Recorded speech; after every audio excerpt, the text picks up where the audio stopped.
Hello बच्चों, last lecture में मैंने आपका मनी एंड बैंकिंग यूनिट शुरू किया था। इस लेक्चर में लास्ट लेक्चर में मैंने मनी एंड बैंकिंग जब यूनिट शुरू किया था तो आपको मैंने क्या पढ़ाया था, मनी के बारे में पढ़ाया था, मुद्रा के बारे में पढ़ाया था। ठीक है बच्चों, आज के लेक्चर में जो मैंने यूनिट शुरू किया था उसका हम अगला पार्ट करेंगे, बैंकिंग करेंगे। ठीक है ना। जब हम बैंकिंग करते हैं तो बैंकिंग के बारे में दो बातें को ध्यान रखना है कि बैंक दो तरह के होते हैं, एक होते हैं व्यापारिक बैंक और एक होते हैं कमर्शियल, एक होते हैं व्यापारिक बैंक और एक होते हैं केंद्रीय बैंक, जिसे हम कमर्शियल और सेंट्रल बैंक भी कहते हैं। ठीक है, आप बोर्ड पे देखोगे तो मैंने ज्यादातर किसके बारे में लिखा हुआ है, आपका व्यापारिक बैंक के बारे में लिखा हुआ, केंद्रीय बैंक के बारे में लिखा हुआ है। ठीक है ना। व्यापारिक बैंक के बारे में मैं आपको कुछ चीजें बता देता हूँ होती क्या है। मेनली आपको इस चैप्टर में जो ध्यान रखना है वो केंद्रीय बैंक के बारे में ध्यान रखना है और इसके साथ नियंत्रक यानी कंट्रोलर ऑफ मनी को ध्यान रखना है, मनी को कैसे कंट्रोल करता है ये वाला। ठीक है, इसलिए मैंने इस टॉपिक को लिया है। व्यापारिक बैंक वाला टॉपिक मैंने नहीं लिया है, पर मैं आपको वर्बली बता देता हूँ व्यापारिक बैंक होता क्या है। अच्छा, किसी भी बैंक को हम बैंक कब कहते हैं, कोई भी अगर व्यापारिक बैंक जो होता है वो बैंक कब कहलाता है। अगर मैं कहूँ कि जो SBI है वो बैंक है, क्यों है? यस बैंक एक बैंक है, क्यों है भाई? क्योंकि बैंक क्या करता है, आपका जो सिटीजन्स हैं उनसे कैश को एक्सेप्ट करता है। ठीक है ना। और डीडी, आपका चेक, आपका क्रेडिट कार्ड, डेबिट कार्ड, ठीक है, चेक बुक, ये सारी चीजें इशू करता है। ठीक है, उसे हम क्या कहते हैं, बैंक कहते हैं। एक और चीज फीचर हमें विशेषता ध्यान रखनी है आपका इसके व्यापारिक बैंक के बारे में कि व्यापारिक बैंक क्या है, ऋण यानी लोन की भी फैसिलिटी प्रोवाइड करता है, ऋण भी प्रदान करता है। ठीक है ना। तो ये छोटी छोटी बातें याद रखनी है बस आपको कि व्यापारिक बैंक होता क्या है। ठीक है, और अब बात करते हैं मेनली किसके बारे में हम। अच्छा, एक अगर मैं बताऊं कि आपका जो पोस्ट ऑफिस है उसमें भी लोग क्या करते हैं, अकाउंट ओपन करवाते हैं ना, तो पोस्ट ऑफिस को क्या मैं बैंक कह सकता हूं? नहीं। तो पोस्ट ऑफिस बैंक क्यों नहीं है भाई? क्योंकि वो सिटीजन से कैश तो एक्सेप्ट करता है, मांग जमाओं को तो एक्सेप्ट करता है, वो डिमांड डिपॉजिट को तो एक्सेप्ट करता है वो। ठीक है ना। पर चेकबुक इशू नहीं करता है, credit card, debit card issue नहीं करता है, ना ही वो लोन प्रोवाइड करता है। तो पोस्ट ऑफिस क्या है, आपका बैंक नहीं है। ठीक है बच्चों, अब हम आते हैं इस यूनिट के बैंकिंग वाले पार्ट में, केंद्रीय बैंक के बारे में समझते हैं होता क्या है। केंद्रीय बैंक को अगर मैं वर्बली बताऊं होता क्या है, बोर्ड पे जाने से पहले, एक ऐसा बैंक जो सभी व्यापारिक बैंकों को कंट्रोल करता है। ठीक है ना। मैंने क्या बोला, एक ऐसा बैंक जो सभी व्यापारिक बैंकों को क्या करे, कंट्रोल करे, उसे मैं क्या बोलूंगा, उसे मैं बोलूंगा आपका केंद्रीय बैंक बोलूंगा। ठीक है ना। तो इसका मतलब क्या हुआ, ये बैंकों का बैंक है। ठीक है, जितने भी व्यापारिक बैंक है ये उसका बैंक है। ठीक है ना। जैसे हमारे लिए क्या होता है, नॉर्मली जो बैंक आपके ओपन हैं जगह जगह पर, वो हमारे लिए ओपन है। ठीक है, पर इसके लिए भी तो कोई बैंक होगा, व्यापारिक बैंक के लिए भी, तो इसके लिए कौन सा बैंक है, आपका केंद्रीय बैंक। ठीक है बच्चों। अच्छा, ये तो था बैंकों के बैंक के बारे में। और सरकार का बैंक भी इसको हम कहते हैं। जैसे गवर्नमेंट है, गवर्नमेंट अगर कोई भी स्कीम या कोई भी योजना लागू करती है, इंप्लीमेंट करती है कोई भी स्कीम को या प्लान को, तो वो पैसे कहां से लाती है, रिजर्व बैंक से ही लाती है। ठीक है, तो ये सरकार का बैंक है और व्यापारिक बैंकों का बैंक है। ठीक है ना। तो देखो केंद्रीय बैंक के बारे में क्या लिखा है, केंद्रीय बैंक वह बैंक होता है जो देश के मौद्रिक और बैंकिंग ढांचे के शिखर पर होता है। यह मुद्रा की पूर्ति और साख को नियंत्रित करता है। ठीक है, मैंने क्या बोला भाई कि मौद्रिक और बैंकिंग ढांचे के शिखर पर होता है ये, यानी क्या है कि अपेक्स बॉडी है। कैसी बॉडी है, अपेक्स, जो सर्वोच्च स्तर पर क्या है, आपका स्थापित है या विद्यमान है। सभी बैंकों को क्या कर रहा है, ये देख रहा है ऊपर से कैसे काम कर रहे हैं। ठीक है ना। और सभी बैंकों को जब देख रहा है तो क्या करेगा, उन सभी बैंकों के माध्यम से मुद्रा की पूर्ति भी करेगा और साख को नियंत्रित भी करेगा, मनी की सप्लाई भी करेगा, और जो लोन देने की क्षमता है बैंकों की, उसको जो कैपेबिलिटी है उसको कंट्रोल भी करेगा। ठीक है। अच्छा, अब देखते हैं कि केंद्रीय बैंक के भाई फंक्शन क्या है, कार्य क्या है। पहला क्या करता है, नोट निर्गमन यानी इशू नोट करता है, नोट को इशू करना। ठीक है ना। अगर मैं कह रहा हूं कि जितने भी नोट आप देखते हो, 2000 के, 500 के, 100 के, 10 के, 20 के, ये सब कौन जारी करता है नोट, ये जारी करता है आपका केंद्रीय बैंक। कोई एक ऐसा नोट बताओ जो केंद्रीय बैंक जारी नहीं करता है। मेरे बोलने से पहले वीडियो पॉज करो और कमेंट बॉक्स में बताओ। तो देखो कौन सा नोट जारी करता है केंद्रीय बैंक, कौन सा नोट जारी नहीं करता है केंद्रीय बैंक। सभी तो जारी करता है, सिर्फ 1 रुपए का नोट जारी नहीं करता है केंद्रीय बैंक। ठीक है ना। और सिक्कों को जारी नहीं करता है वो, ये केंद्र सरकार ने अपने कंट्रोल में रख रखा है कुछ चीजों को, 1 रुपए के नोट और सिक्कों को अपने कंट्रोल में रख रखा है। ठीक है ना, ये केंद्र सरकार जारी करती है। बाकी जितने भी नोट हैं आपके 2000 के, 500 के, 10 रुपए के, 50 रुपए के, 20 रुपए के सब नोट जो जारी करती है ये केंद्रीय बैंक करती है। अभी मैंने बताया कि इसका क्या फंक्शन है, सरकार का बैंक है ये, यानी सरकार अगर कोई भी स्कीम या कोई भी प्लानिंग इंप्लीमेंट करते तो पैसे कहां से लेगी, आरबीआई से लेगी, यानी आरबीआई के माध्यम से अपने प्लानिंग को क्या करेगी, फुलफिल करेगी। ठीक है, जनता के हित में जो भी काम होगा, जनता के लिए जो भी वेलफेयर के लिए काम किया जाएगा, उसके लिए पैसे कहां से लाएगी सरकार, आरबीआई से लाएगी, यानी सरकार का बैंक से लाएगी। कहां से, केंद्रीय बैंक से। बैंकों का बैंक, मैंने बताया था अभी थोड़ी देर पहले कि अगर मान लो हमें अगर किसी पैसे की जरूरत है, लोन की जरूरत है, तो हम तो नॉर्मल बैंक में चले जाते हैं, ठीक है ना। तो ये कहाँ जाएंगे, व्यापारिक बैंक, अगर इनको लोन की जरूरत होगी तो ये जाएंगे आरबीआई के पास। ठीक है, इसलिए इसको हम क्या कहते हैं, बैंकों का बैंक कहते हैं। अंतिम ऋणदाता, अच्छा इसी टॉपिक से रिलेटेड अंतिम ऋणदाता देखो क्या हो जाएगा।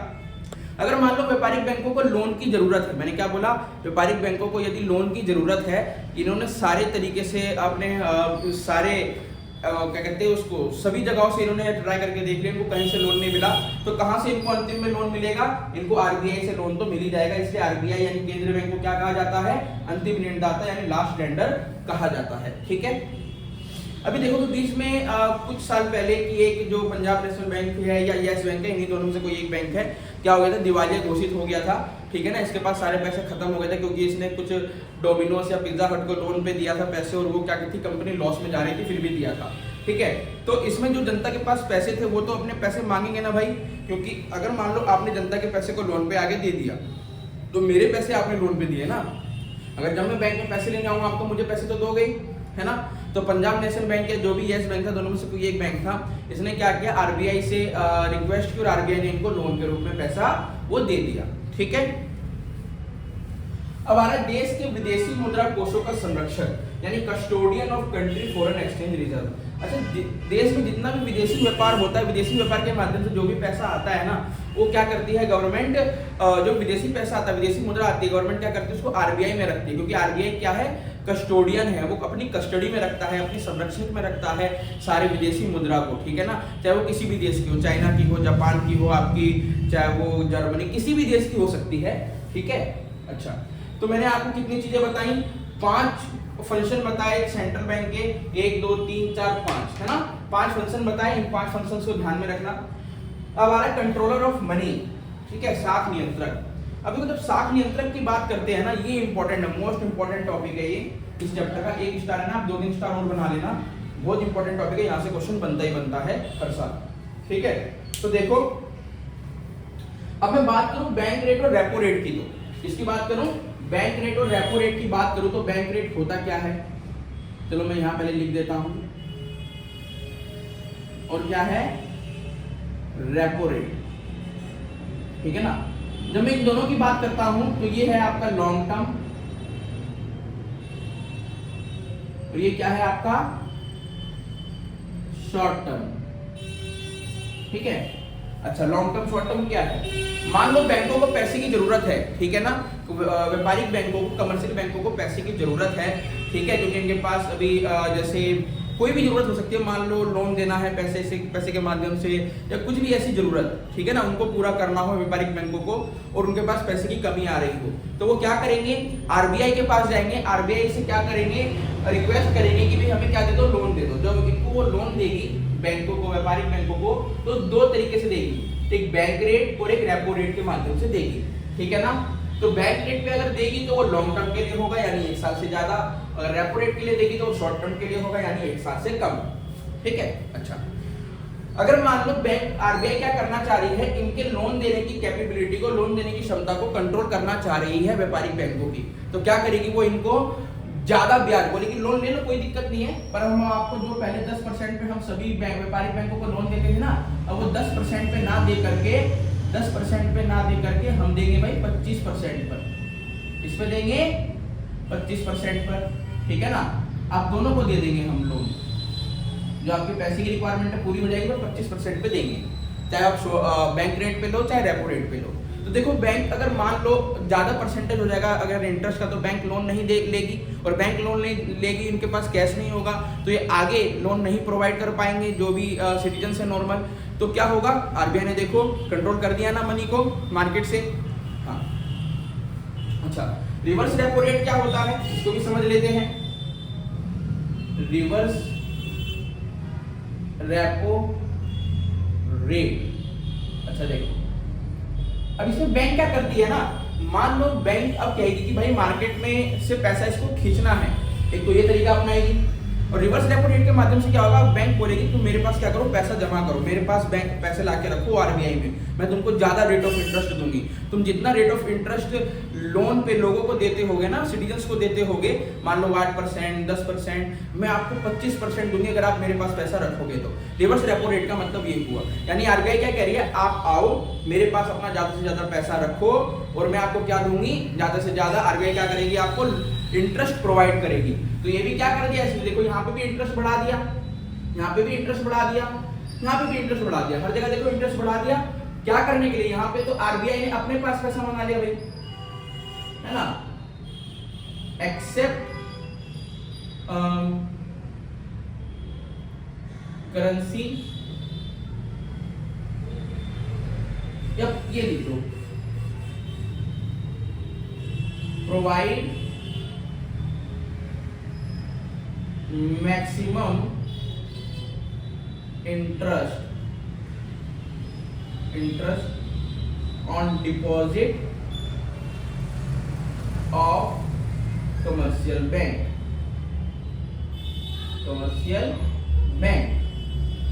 ठीक है ना। उनको क्या करेगी भाई, मैक्सिमम इंटरेस्ट प्रोवाइड करेगी, तो लोग क्या होंगे, और बैंक क्या करेगी, कमर्शियल बैंक इनके पास ज्यादा से ज्यादा क्या करेगी, अपने कैश डिपॉजिट करेगी, ठीक है। अच्छा अब बच गया भाई ये एलआरआर, ये क्या होता है इसको भी समझ लेते हैं। क्या कह रहे हैं भाई, वेद को समझ सकता है, यानी लीगल रिजर्व रिक्वायरमेंट, जिसको हम दो केस के माध्यम से पढ़ते हैं आपका। इसमें पहला है आपका सीआरआर और दूसरा क्या है, एसएलआर। सीआरआर होता है आपका कैश रिजर्व रेशियो यानी नगद कोष अनुपात, और एसएलआर होता है आपका स्टैट्यूटरी लिक्विडिटी रेशियो यानी वैधानिक तरल कोष, ठीक है ना। अब देखो सरकार क्या करेगी, सॉरी आरबीआई क्या करेगी इसके माध्यम से, अगर मान लो ये जो सीआरआर है ये क्या करेगी, इसमें आरबीआई के पास पैसे रखने होते हैं और इसमें बैंकों को अपने पास पैसे रखने होते हैं, बैंकों को सेल्फ अपने पास, ऐसा समझो, ठीक है ना। इसमें आरबीआई के पास, जैसे व्यापारिक बैंक को क्या करना होता है, व्यापारिक बैंक अगर मान लो आरबीआई ने बोल दिया कि भाई अगर अब आपको जितना भी आपके पास डेली पैसा आएगा या आपके पास जो भी एक वीक में पैसे आपके पास आएंगे या डेली जैसा भी होगा, आपको उसका 25% हमारे पास रखना पड़ेगा। आरबीआई ने क्या बोला, आप अगर 10% पहले आप रखते थे हमारे पास डेली डिपॉजिट का पैसा, जितना भी आपके पास आता था डेली, उसका 10% आप हमारे पास रखते थे, तो आपको 10% नहीं रखना है, 25% रखना है, ठीक है ना। बढ़ा दिया। अगर मान लो पहले बैंक 10% रखती थी, 90% उनके पास रहता था, तो 90% वो लोन पे चढ़ा सकती थी, है ना। अब उनके पास कितना है, मान लो 25% वहां पे रखेगी आरबीआई के पास, तो सिर्फ 75% रह गया। तो देखो 75% का तो लोन दे पाएगी, यानी कैश को क्या कर दिया, कंट्रोल कर दिया ना आरबीआई ने। अच्छा एसएलआर क्या होता है, ये भी आरबीआई ही डिसाइड करता है, पर आरबीआई कहता है कि तुम्हें अब पैसा अपने पास रखना है, मेरे पास नहीं रखना, अपने पास रखना है। आप जहां पहले 10% अपने पास रखते थे, अब आपको 25% क्या करना है, अपने पास रखना है।